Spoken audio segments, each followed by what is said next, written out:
Yeah. Make these niggas rap again, nigga.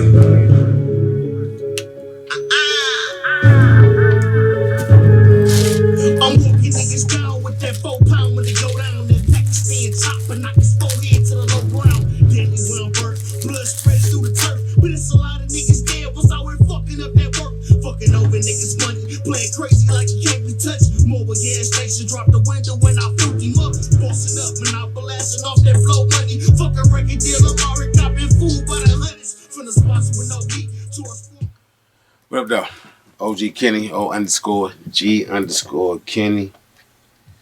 Excuse me. I retired from the streets TV. Today, I'm chilling, man. I got a good vibe. I got these candles and these incense. I would pull them out, but I don't want to do all that. But I'll show y'all. I ain't really on no Kevin Samuels, rest in peace to the legend. But I do like, I have been gifted a lot of incense. And they know I be into my aromatherapy, so I got a lot of that going on in the backdrop a lot of times, just for me, really. But I think it'd be a good vibe to share sometimes, so I might do that because I'm thinking about doing the background. Matter of fact, look, if y'all got some suggestions, man, while y'all in the midst of subscribing, liking, and doing all that good stuff, hitting the notification bell, get in the comment section and give me some suggestions, please. I'll consider them, you feel me? But I'm most definitely about to either change location or the background, either one, because I need a new boost the energy, you know, some more feng shui going on. And speaking of feng shui, right, I remember getting my first like official sack or whatever you want to call it. And it was because I'm telling my people, like, man, I'm seeing a lot of money that I'm missing. I could be over there, you know, I'm posted up and nobody be having nothing, right?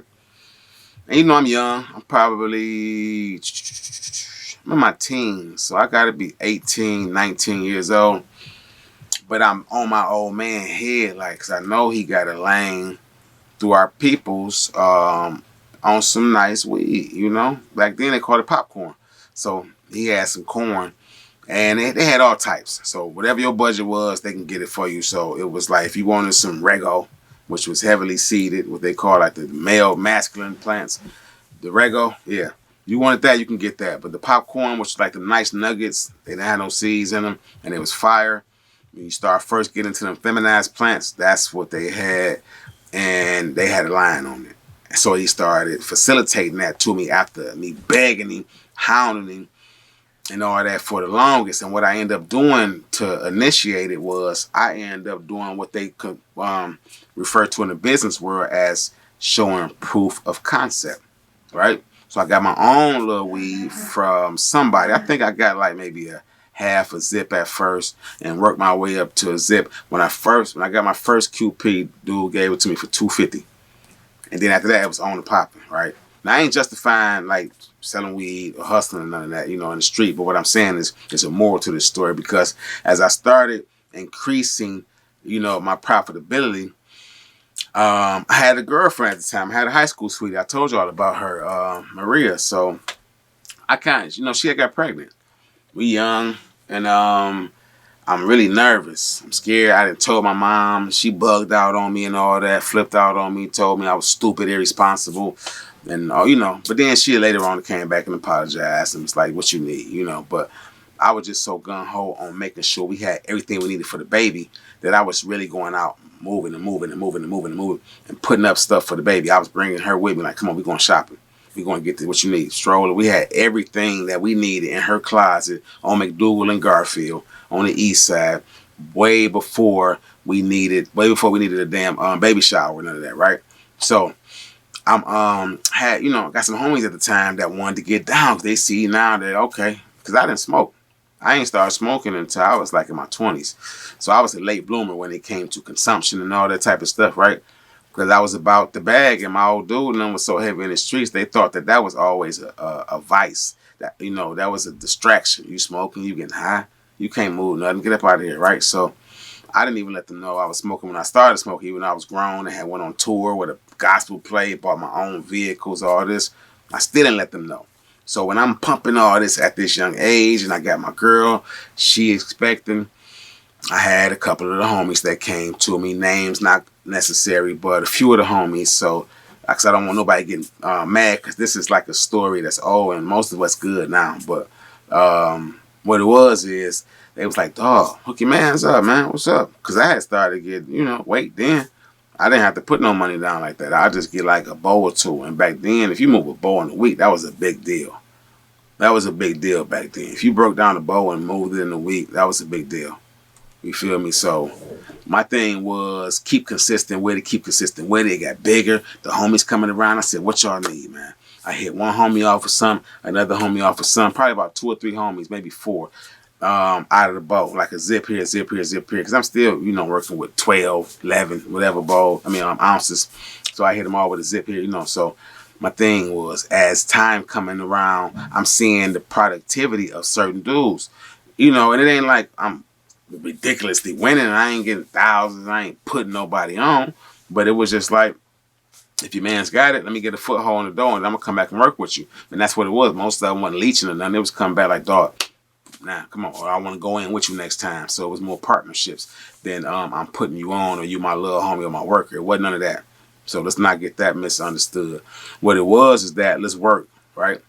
1 or 2 of them, though, started lacking. You understand what I'm saying? Started getting comfortable. I'm starting hearing reports. Dog was at the dice game, going crazy. He was, you feel me? He lost all that money. I'm like, that's why I ain't heard from him. Or this one over here, he was over there with these one chicks blowing good. And he kept telling them, roll up, roll up.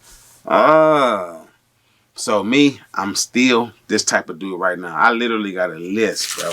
Let me explain something. I'm going to cross out these names on this list. But do y'all just see the different numbers, amounts that people have borrowed that owe me? Now, I don't usually say nothing to nobody. This last week or so, I've been on everybody's head because I needs mine. This is thousands of dollars I got there in the street. I done borrowed, loaned y'all. And some of this stuff go back to last year. My thing was then, I'm not going to say nothing. I'd rather cut you off because I know me. I'm a Capricorn, right? I love getting to the bag. I like having different ways of making things happen. I'm creative. I can make something with my hands and sell it. So, I do that. I have 4 or 5 different things going. I have water selling. You understand? I done did it. Cup noodles and pops and waters out the laundromat for years. On the weekend, stacking my bread up. So let's not play. Right? Ice cream sandwiches, you name it. I'm popping them off if they good and they selling this, the demand for them, right? So I don't have a problem with sharing the wealth. My thing is the wealth always gets, they think like, okay, this dude got it. No, I ain't that type of dude. I usually share it so much that I'm waiting for it to come back on the back end, right? Or I'm putting it into something. This was something I'm putting into back then. I'm trying to build up something with the homies. Like, damn, a nice little team of us. We all go on with them. If we all come with this much money, I'm telling you, they going boom, boom, boom. We got to stop playing, though. Y'all see what I'm doing? I cop me a whip, cop my girl a whip. We planning on getting us a crib in the next so many months to a year.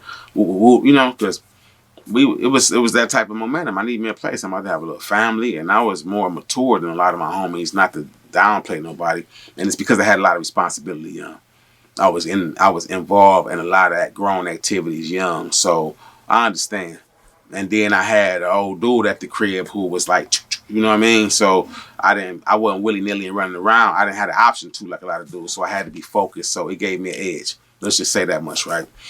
Within that though, man, I started seeing how people change up on you. I think the moral of this story really is that, like, I messed with these dudes, man.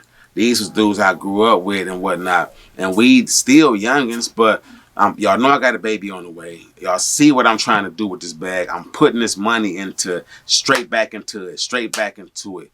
If I ain't doing that, I'm trying to help somebody out. And then that was always my thing. Let's build the whole everybody up so that when we have a block party, boy, everybody lit.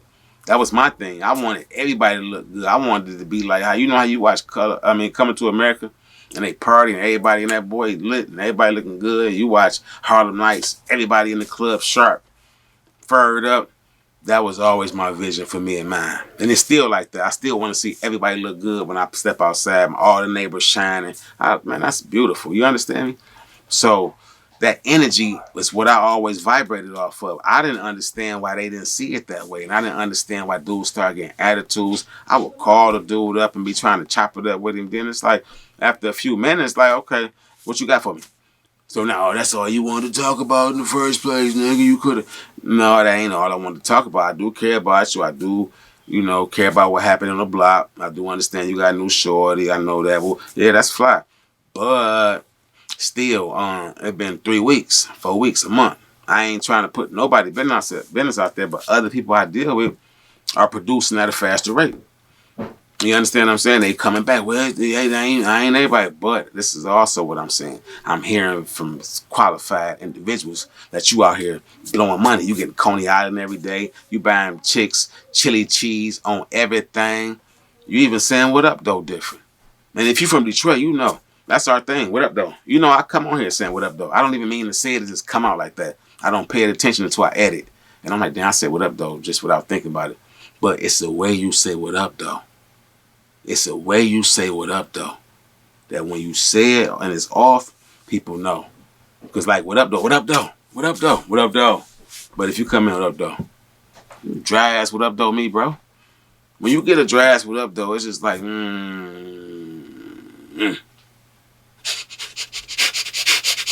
remember Jack Nicholson and what was that?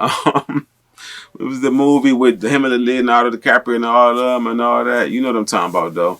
Yeah, get in the comment section and remind me of that movie. But in that movie, when he was behind the DiCaprio, that's how I feel when you give me a dry ass what up though.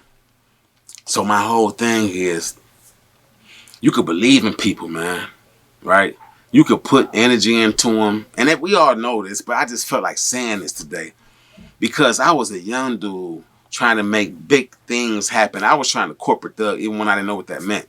I just knew I always picked up on information fast. I always knew how to articulate very well. Grown people, older people, mature sets, organizations, clubs always invited me in, had me speaking for them in high school. But I was also always full-blooded in the streets doing something, whether it was stealing candy and reselling it when I was little, whether it was pitching quarters, pumping gas at the gas station. Shout out to my dude Rick Manning for reminding me of that. It's just, you know what I'm saying? It's just OG Rick, matter of fact, OG Slick. You feel me? So anyway, it's just a matter of remembering where you came from and remembering the rules and the regulations and the protocol that kept us grounded and kept us 100 and kept them black organizations and them street organizations not to be secular or nothing, but to kept them grassroots organizations solid and founded and strong. You understand what I'm saying? Fortified. It was rules to those things and how they move. People forget that nowadays, and this is why so many dudes out here catching long and indeterminate sentences. Why so many of y'all out here struggling because y'all karma is bold as fuck. You understand what I'm saying? Because y'all don't understand that every thought becomes a thing. And everything that you vibrate off of, as far as you putting energy into, everything that you put the most energy into becomes your master. So if all you talking about is getting to the money, ain't nothing wrong with wealth. I actually got a curriculum that me and some individuals put together for this channel to teach individuals how to actually retire from the streets. Which if you go back to like my first episode, I'm in love with a lifer, I talk about that. That's always been the foundation of this, to really show people an avenue, but to give y'all these stories to understand that I have to qualify myself to be able to talk about this. Who is this dude, OG Kenny? Where he come from? Why should I even listen to him? I'm very qualified in what I'm talking about because I've been there and I've done that. Most of it. Most of the things you hear these dudes talking about in these songs and all that, I don't care what you name, jewelry and all that, making runs, getting big money, counting it. I done been there first and second hand. You know what I mean? And sometimes third hand, you feel me? I done been a hell of a middleman before. I done been my own boss before. You feel me? I done been a hell of a, I can't say a worker because I ain't never been a worker, but I done had jobs before. You know, but I ain't never worked for nobody on the street level. But yeah. You know, it's about standing firm in what we know we're supposed to do as a community, as men, as women. Because without those rules, without those things that kept us solid, being disregarding people money, their time, their energy, right? Having that bold energy and karma around you keeps us stuck in the situation that a lot of us are in, man. And I'm saying this from the heart because I'm going through it now. I'm texting people about my money. I got a whole list. You understand me? I'm not playing. I need my loot. I love y'all to death. I appreciate y'all for spending time with me. You feel me? I even love the people who owe me money. I want the best for them, but I would like the best for them after they pay me my money. You understand? I'm saying them dividends. You understand me? You short on them. You disrespect my money. You disrespect my time. You disrespect everything I stand for. You disrespect everybody I'm responsible for in the streets and in prison. People don't understand that. I don't even talk about that because I feel like that's like doing too much, right? But I have a list of people that still hit this line. My JPay account is old as hell. It's at least 10 years old. At least 10 years. I think it comes from like 2009 or 10 probably. That's how old this account is, and it's still active. And anybody on it know they can hit me at any time. I keep money on there. Just drop the hum button on that boy. You know, just so people can call. You get down to about 40, 50, I put another, you know.